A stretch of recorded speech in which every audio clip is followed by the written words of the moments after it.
And welcome into the MLB Hot Stove Daily here at the Upside Sports Network. My name is Michael. Appreciate you guys joining us late on a Monday evening. Appreciate those of you who have joined us over the last couple of weeks with our MLB trade deadline coverage, as we're going to be live every single day going forward here through the MLB trade deadline. So be sure to join us every single night for all the latest updates. Hit that like at the bottom of the page, goes a long way to helping us out here at the Upside. Want to thank those of you who watched our videos that we posted today. We gained a few subscribers off of those, and welcome to our community. You can follow us on X at Upside Ascend and on Facebook, Upside Sports Network as well, to be notified when we do go live. But really do appreciate you joining us. Sir Centro, welcome in. Let's go Dodgers. Well, your Dodgers need to kind of get out of their malaise, but Dodgers certainly aren't necessarily playing for the 162. They're playing for the big prize at the end of the season, big old trophy, rings, all those kinds of things. That's their real goal this year. As long as they get to the dance, they're not really worried how they get there, as long as they're there by the end of the year. Welcome in, Nando. Dodgers can't wait to get Glasnow back so he can start once before going back on the AL.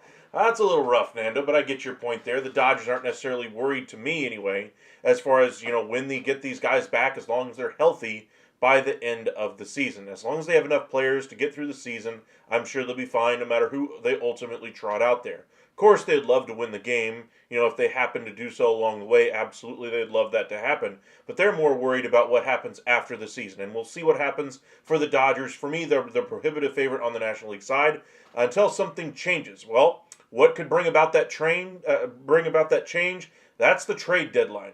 Talking about teams on the NL side, at least, talking about teams like the Mets and the Cubs. Those are two teams that are still behind the Dodgers, as far as I'm concerned. That could be a move, two moves away, that could be, at least put them in the stratosphere with the Los Angeles Dodgers. But again, in a short series, who knows what could happen? A couple of pitchers have a couple of rough outings. Dodgers lineup goes cold for a few days. That's all it takes to really bounce a really great team that was great for 162 games out of the postseason in the first or second round. So, should be an interesting year. I'm curious to see where the Dodgers ultimately deploy their resources the rest of the way, but I have no doubt that they will be in the postseason. I got my first hater on True Blue for Life. I hear you. I hear you. All right. There's a few things I wanted to touch on today. First thing I want to touch on is going to be the All-Stars. Pretty much every single one of those selections I saw out there, I really do agree with. There's a few that obviously are going to need some injury replacements. We're going to see some starters that are going to be pulled from the All-Star game because they pitched on Saturday or Sunday before their All-Star game, so they're not going to have the innings available to throw in the All-Star game should they be called upon. But we should see some guys get filtered in there. Some guys like Nathan Eovaldi for the Rangers, his numbers really stack up against anybody on the AL side, and I think he's thrown enough innings to qualify. I think he's going to get one of the nods there if one of those guys does not have the availability to pitch on that Sunday. There's a couple of other really good arms on the American League side outside of Nathan Eovaldi. There'd be really good arms to fit in there as well. Other kind of notable names that didn't make it. Juan Soto really struggled the first month and change that he was there with the New York Mets. But over the last, 30, 35 games or so, he's certainly turned it on offensively. A little bit too late. Same thing can be said for the Texas Rangers and Marcus Semien, who got off to one of probably the 10 worst starts in baseball this year. That basically lasted for the better part of about 50, 60 games this year. Ever since the calendar turned till June, however, he's certainly playing a lot better at a very weak position in the American League at second base. So those are a couple of names to kind of keep in mind if injury replacements are needed. There's a ton of other players that I could mention. One player that I would say probably didn't deserve the nod this year, not necessarily that he isn't a great player, he just hadn't played enough for me, and that's Ronald Acuna Jr. Great talent overall, but there's some other players I would rather given that spot to, the starting spot specifically. I would have rather given that to James Wood. He certainly has earned it for the Washington Nationals. Speaking of those Washington Nationals, item number 2, they dismissed their GM, or President of Baseball Operations anyway, and their manager yesterday. Miguel Cairo is now being named as the interim manager, he had served as an interim manager in the past as well, so he's got the experience there. He wanted to take a day to think about it, so that's why we didn't get that news at the press release yesterday after they released they let go of Dave Martinez. But we saw the writing on the wall for Martinez for the better part of the last month and a half. A little bit surprised it took this long anyway. When your manager is out of answers and starts getting a little short with your reporters and short with the players, he's really lost the clubhouse there. So I didn't really see the point in keeping him around. As far as Rizzo, A little bit surprised that they didn't they didn't hold on to him. His relationship with the ownership group there, of course, the Ted Lerner anyway passed away, and I think his kids are handling the team now.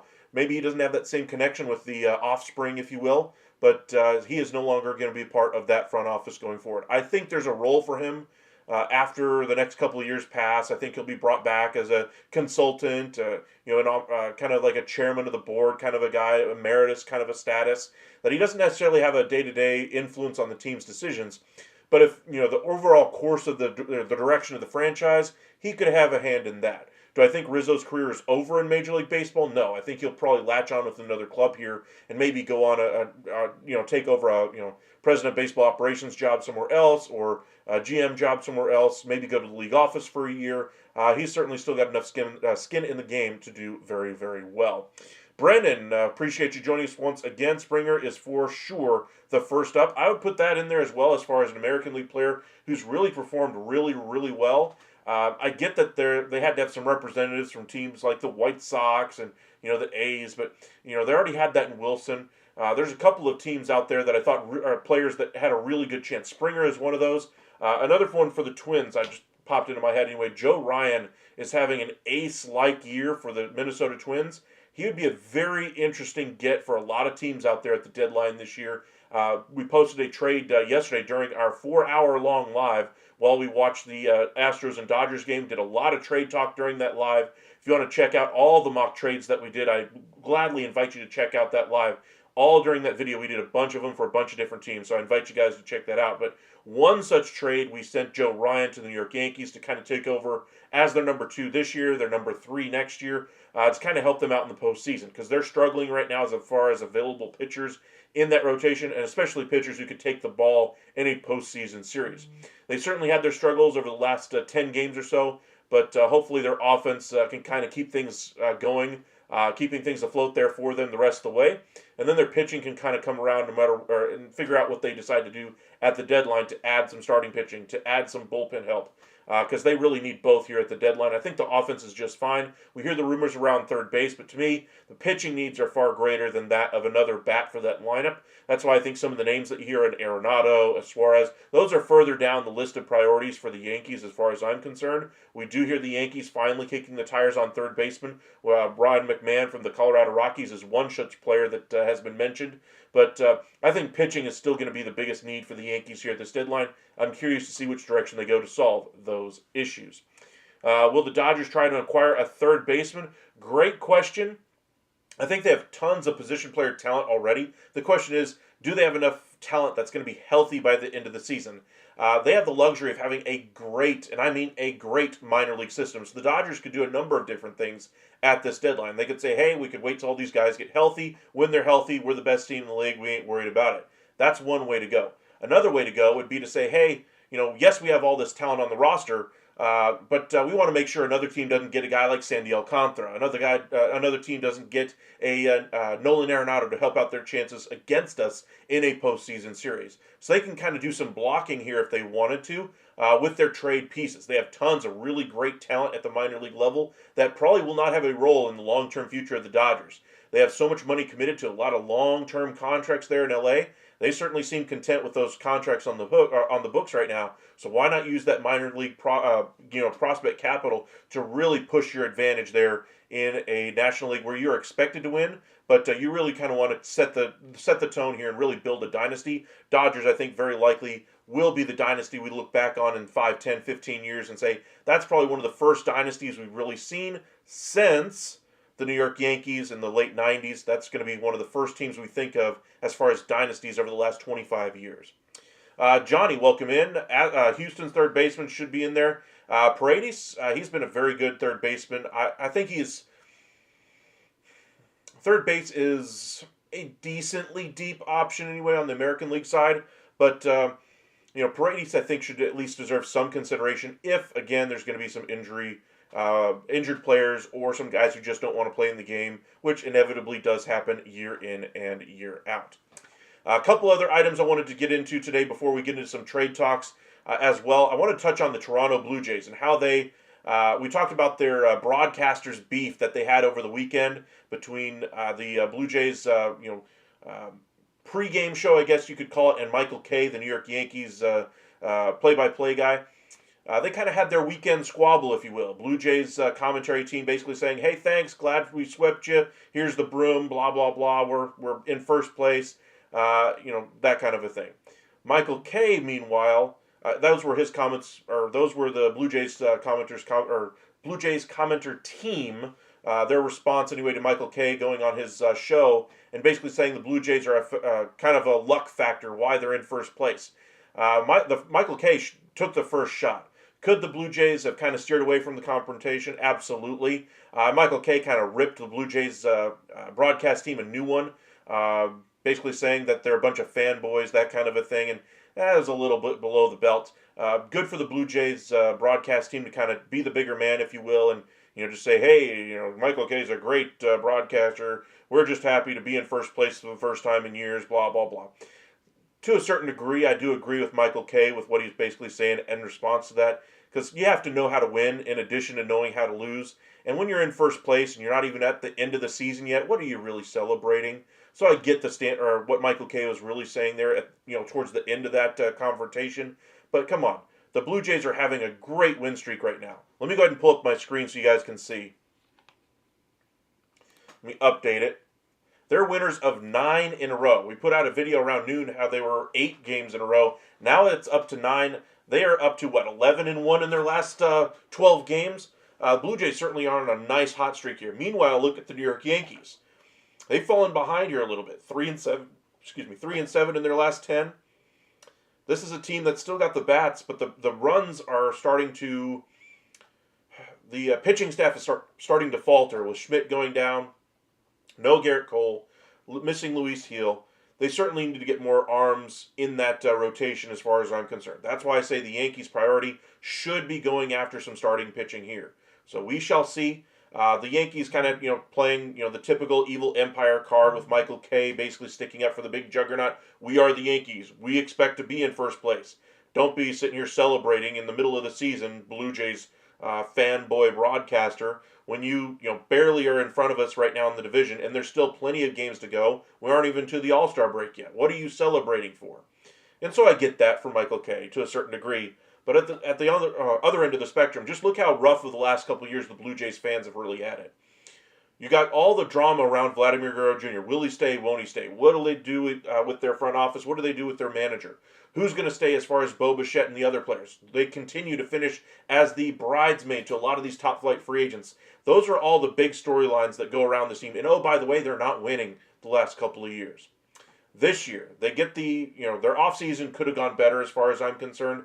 They never really were a threat, it sounds like, for Corbin Burns because he didn't want to go there, because he didn't know the situation going forward. They got lucky that Santander ultimately took their money, and so they'd have a productive player for them going forward. Has that contract worked out great for them? Not exactly, but they're getting a nice resurgent year from George Springer, and I think the biggest factor to their success this season has to be the stability around the Vladimir Guerrero Jr. contract extension. That now changes the conversations for the rest of the players on the team. Hey, Bo Bichette, you want to sign here long term? Yes, you're going to have a running mate now with Vladimir Guerrero Jr. Hey, Juan Soto, when you go, or for the next player in free agency, like a Kyle Tucker or an Alex Bregman, hey, you guys wanted a running mate whenever you're, 1A, 1B kind of a Batman Robin situation anyway in this lineup? Well, now you got one. You got Vladimir Guerrero Jr. You could be the Batman. You could be the Robin. That kind of a thing. So I think that really solves a lot of the issues going forward long term for the Blue Jays. They still have some needs for me as far as a true ace on that staff. They have a lot of 2s and 3s in that rotation, but nobody I'm looking at in Game 1 of a postseason series and saying, yep, that guy's beating the ace of Team X, Y, or Z. But just kind of wanted to touch on the success the Blue Jays are having right now. The pitching still is coming around. Max Scherzer kind of rounding into form, but to me the biggest need still relies on that getting them an ace for them. All right, appreciate you guys joining us this evening. Be sure to hit that like and subscribe. Let's check in on some scores from around Major League Baseball real quick. DeGrom did get the start anyway for the Rangers today, and I think the Rangers just tied it. I think I just saw a tweet pop through that it was on a wild pitch.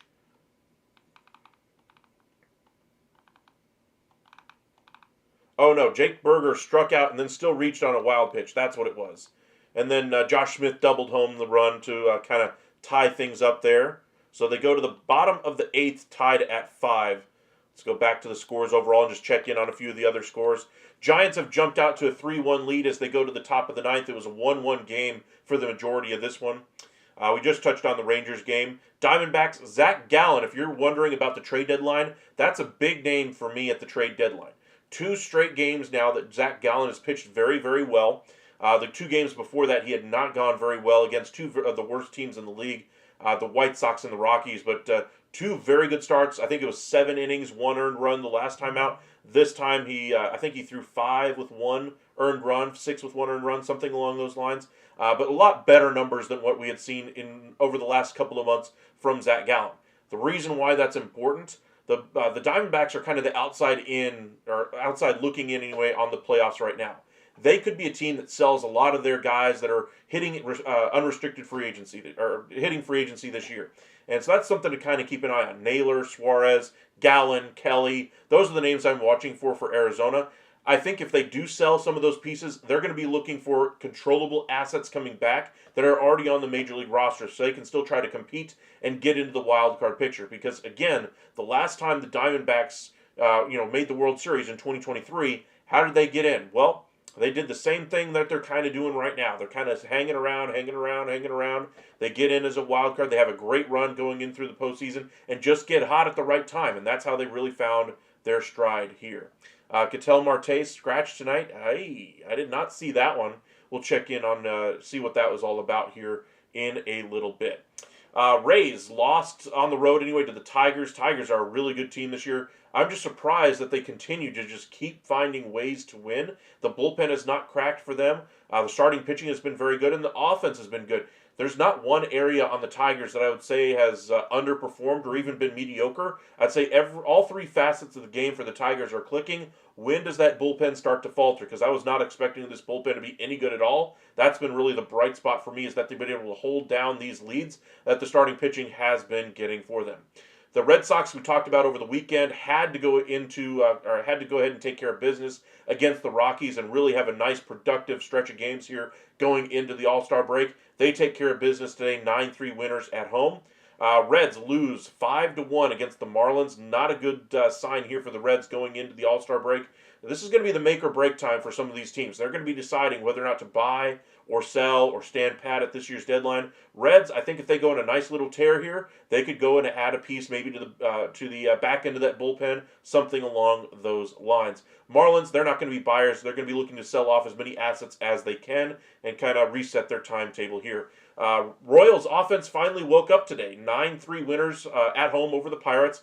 In a little bit surprising anyway is that they took advantage of Andrew Heaney, who's going to be one of the more interesting names at this year's trade deadline. Had a really good ERA going into this one, not so good after this one. We'll have to see where he ultimately goes. I think he's probably going to be a 3-4 starter for a postseason team, or at worst anyway, a bulk guy who can come out of your bullpen and say, hey, your starter gets rocked in the first couple of innings in a postseason game. You don't want to give up on the game yet, so you throw in Andrew Heaney, who's done that in the postseason before with the Rangers and won a World Series doing so. He could be a very valuable piece at this year's trade deadline.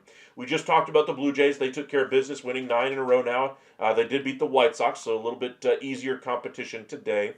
We talked about the Dodgers basically getting skunked today. 9-1, getting beat by the Milwaukee Brewers. They did not play well over the weekend against the Astros either. But again, it's about the postseason for the Dodgers. They're not necessarily worried about the 162.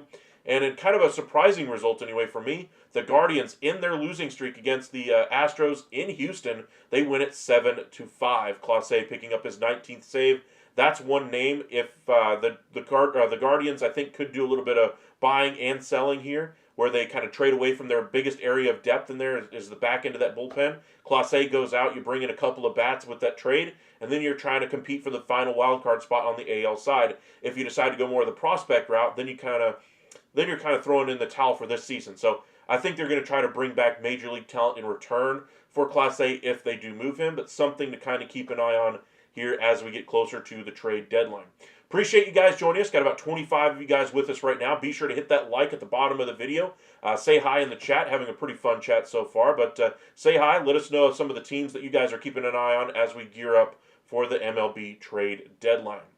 So one thing I was kind of curious about with, a lot of teams out there looking for, what opportunities do they have to improve their team before the deadline. The biggest area of need for pretty much most of these contenders has to be catcher.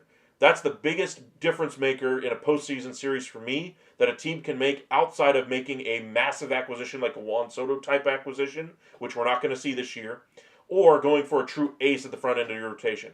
Catcher is just an invaluable piece because there are so few good ones out there that if you have one of them, say the Seattle Mariners with the best one right now in Cal Raleigh, you have an MVP candidate behind the plate at a position that's devoid of talent offensively. Now your lineup is infinitely more valuable going forward, and you have a really good lineup going into the postseason. But just look how few guys are actually good catchers this year.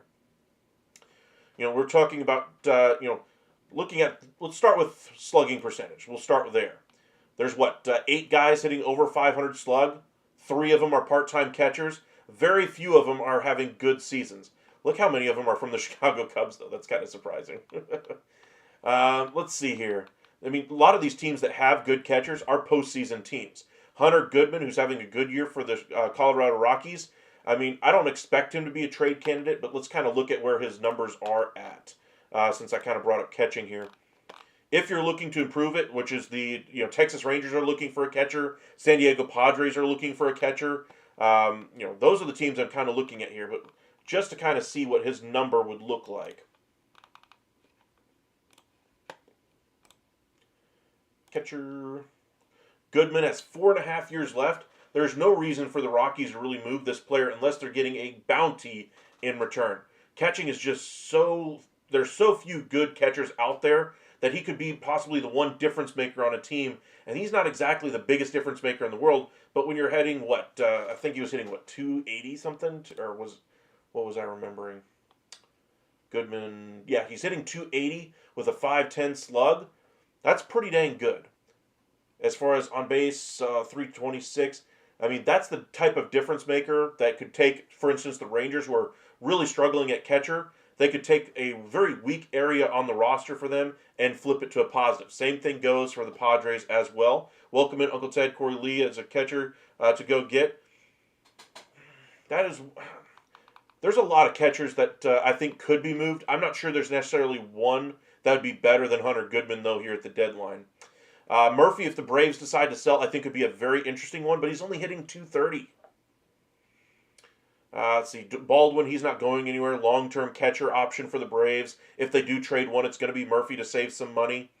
Let's see, Liam Hicks, yeah, but again, that's not really a needle mover for me at the catcher spot. Ryan McMahon, Joe Ryan, Griffin Jackson, Mitch Keller win the Cubs a World Series. That's a lot of ads, and I don't think the Cubs necessarily have the assets to do all of that. I mean, just Joe Ryan alone might take your top 2-3 prospects in there.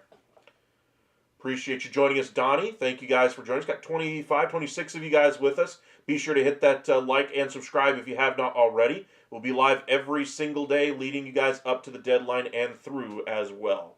Shea Langoliers has been one of the better prospects in the game for catchers over the last 10, 15 years, yet he's only hitting 240, slug of 450. He's not a difference maker catcher this year. The biggest thing you see a lot of these teams trade for when you're going after catching is somebody who can handle a pitching staff.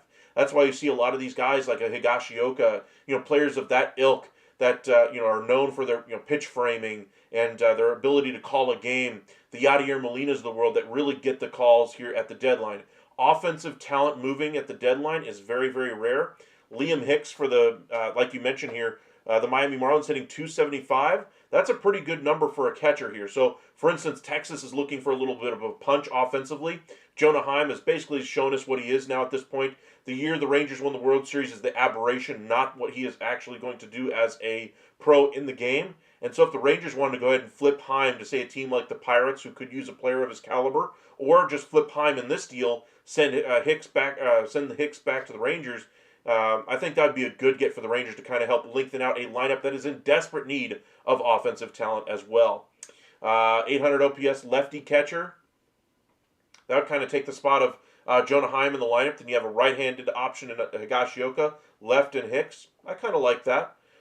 Yankees need lots of help starting, pen, and third base help. I think they'll address all three in different fashions at the deadline. I don't think they'll be sitting on their hands. I think they see this as an opportunity on the AL side to easily if they really push the pedal to the metal here, they could easily consider themselves a favorite in the American League side. They were my pick going into the year with Garrett Cole when he was healthy to get to the ALCS along with the Rangers. I think the Rangers still have a really good chance to get there, but their offense is so rough right now to watch. Some of the bats that look like they were turning it around are starting to regress a little bit. Simeon had a first couple of months that were rough, picked it up for about the last month and a half. He's starting to have a little bit of a swoon here over the last week or so. But they need more lineup depth, and a lot of the teams out there right now could really utilize some depth in their lineups as well. Cubs are not one of those teams, by the way. But as far as the Yankees, starting, pen, third base, I think they'll address every single one of those. Rocky said they won't sell McMahon, so that's not realistic. They've been telling us that for, the last 2 years now, that the Yankees and other teams have been trying to kick the tires on him. At a certain point, you're going to have to move him. In case you're wondering what his value is on the market, for McMahon, it can't be that high.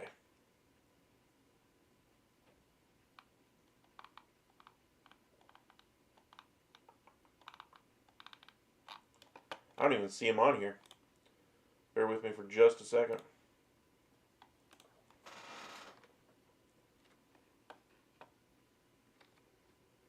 There he is. -20? Yikes. Bednar, Brian Hayes. Yeah, those are two names I'm keeping an eye on for Pittsburgh. Yankees should go after Alcantara. I don't think they'll be the winners for Alcantara. Again, they're looking for prospects 20 and under, position players that are far away from making the big leagues. They aren't doing anything with anybody who's not going to give them those types of assets. Yankees have a couple of them that could work, but Alcantara's value is depressed. You're going to have to severely overpay, and I think the more likely teams to overpay for him, the Cubs, the Mets, Blue Jays could be a factor in that conversation. They've done so before with guys like Jose Barrios and players like that. I think the Dodgers, if they want to keep other teams away from him, could go after him as well. Bednar, I think, is the most realistic closer to move here at this deadline. If I had to put the most likely closers to move, I'd say Bednar 1, probably Finnegan, probably 2. Jansen is a good chance to be third. And then I would say probably Emmanuel Clase, Ryan Helsley, players in that category, 4, 5, 6, 7, those kinds of things. But as far as closers, I think Bednar is probably the most likely to move at this year's deadline. They finally got him pitching well again. They're going to try to capitalize on his value in a year where they're not going so well. Let's check in on those scores once again, see if anything is happening. Update our page here. Looks like the Rangers are looking like they want to go play another extra innings game. Yikes. Diamondbacks 6-3 now over the Padres currently, and the other game went final. Giants did in fact finish off their victory over the Phillies, with Rogers getting the win and Doval getting the save. Giants are going to be looking for some depth in their rotation and in their pen here at the deadline. They're also going to be looking for another productive bat. Clase and Miller aren't getting traded. I think there's a good chance Clase does move, because when you look at the bullpen for the Guardians, let me pull up their roster real quick for you guys.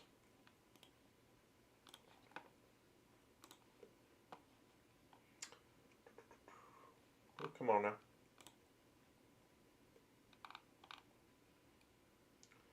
All right, pitching games. All right, Clase, 4 blown saves, but got the save again tonight. 1.32 ERA, 2.75 average. Cade Smith, 39 games, 3.19 ERA. I think that's probably your most likely closer once Clase does move. Then you look at some of these other arms that they could easily put in those situations. You're talking about Heron. Jacob Junis has had a nice year for them. I thought he was a really invaluable sign for them.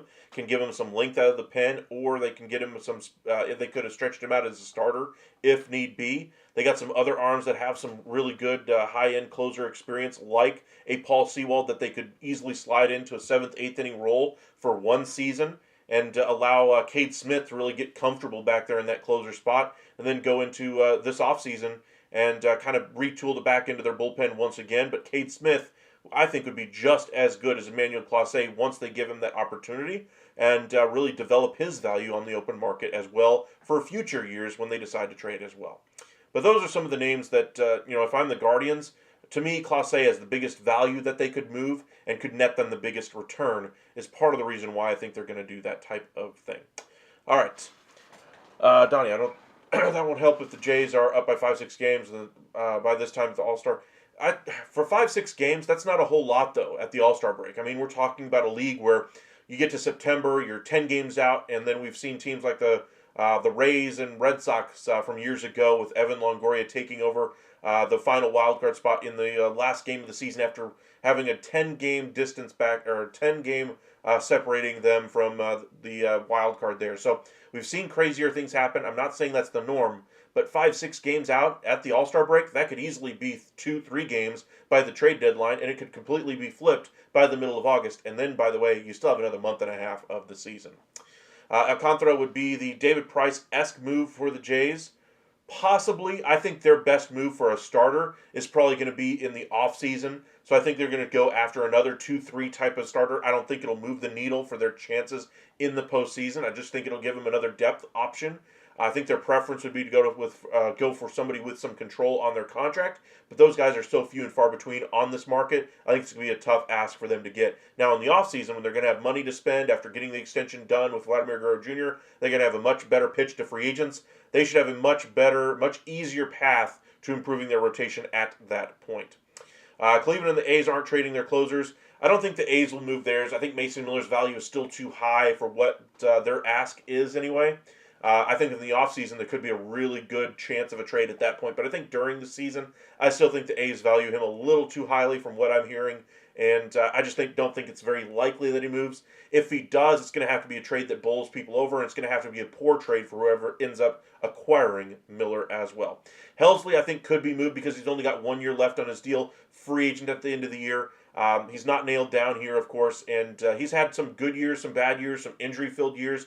And, if you allow him to hit free agency, I don't think the Cardinals could afford him to keep him anyway. So why not go ahead and recoup some value on him now? You're still in contention for the NL wildcard and even your own division there. This was not supposed to be a year where you're able to do either one of those things, and yet here you are. That does not mean you change your plan for the season. Now, of course, if you're 100-0 on the year, you might rethink the decision, but they're not. They're outside of the division looking in. They're looking at the wild card race. I believe they're on the outside looking in as well. They are only a game back, though, but they still have pieces like Nolan Arenado that they could move, some other starters that I think they could try to get off of. But if you're looking to kind of buy and sell at the deadline this year, we did a trade yesterday anyway, including Seth Lugo and Lorenzen to kind of beef up the rotation here for the stretch run for the Cardinals. That wouldn't have necessarily cost them anything long-term, aside from maybe a lottery ticket in Jordan Walker, maybe a competitive balance round B pick, and you could even offload the salary of Miles Michaelis in the deal since you're taking Lorenzen's money back. So that kind of solves your Miles Michaelis issue there. So something to kind of keep an eye on for the Cardinals. Sarah, if you're in our chat, we'll do some more Cardinals trades here this week. So make sure you're with us this week. Really do appreciate you joining us recently as well. Brendan, grab Framber this offseason. That's a legitimate possibility. I do think the Astros will have a difficult time retaining him because, again, they don't like going past 5 years. They don't like going past $30 million per season on any given player, including Bregman, including Correa, including Springer, and on and on and on and on and on the list goes. Verlander, Cole, etc. They've lost so many of their own homegrown talent over the years that they've started to have to kind of rethink how they're going to keep talent on this roster. They invest in free agency with Christian Walker. They invest in a trade with Kyle Tucker, bringing back Paredes and a starter as well, getting ahead of the free agency that they are unlikely to be able to retain him. They lose Bregman essentially for nothing in free agency and ultimately weren't willing to budge on their number that they offered him. And I think the Astros are starting to run a little bit thin on what their future prospects look like. Now, they're getting great production out of the players that they are calling up, don't get me wrong, and it's just at a certain point that's not going to really work out anymore. So at some point or another, you're going to have a prospect who doesn't pan out, and when that does happen is when I think we're really going to see the Astros fall off. But for right now, I do think the Astros are still in good shape for this season, obviously winning the division right now. I think it's unlikely the Rangers or Mariners unseat them at the top of the division, but we've seen weirder things happen. I still think the Mariners are going to have a great chance to win to get to the division and win it, or at least get in as a wild card team. If for some reason they are unable to, I would attribute it primarily to their inability to add offense at the deadline. So that, for me, is priority number one for the Mariners at this deadline. To get more consistent offensive players